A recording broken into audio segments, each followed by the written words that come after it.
চট্টগ্রাম বিশ্ববিদ্যালয়ের চারুকলা ইনস্টিটিউটকে শহর থেকে মূল ক্যাম্পাসে স্থানান্তরে শিক্ষার্থীদের দাবি মেনে নিয়েছে বিশ্ববিদ্যালয় প্রশাসন। শিক্ষার্থীদের আন্দোলনের মুখে সিন্ডিকেটের 561তম জরুরি সভায় চারুকলা স্থানান্তরের সিদ্ধান্ত নেওয়া হয়। বান্ডেল থাকলে প্রতি সেনমানিতে টাকা বাঁচবে। বিকাশ সেনমানি বান্ডেল কিনে জিতুন প্রতি লেনদেনে। সিন্ডিকেটের নতুন সিদ্ধান্তের পর 34 ঘণ্টা ধরে অনশনরত 9 শিক্ষার্থী অনশন প্রত্যাহার করেন। বিশ্ববিদ্যালয়ের বিজ্ঞপ্তিতে বলা হয়, চারুকলা ইনস্টিটিউটের একাডেমিক কার্যক্রম মূল ক্যাম্পাসে চলবে। সমাবর্তনের পরে এই বিষয়ে কার্যকরী পদক্ষেপ নেওয়া হবে।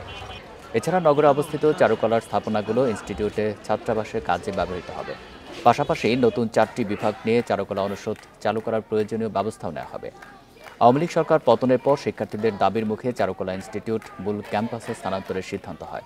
তবে দাবি বাস্তবায়ন না হওয়ায় সোমবার বিকেল থেকে অনশনে বসেন 9 শিক্ষার্থী।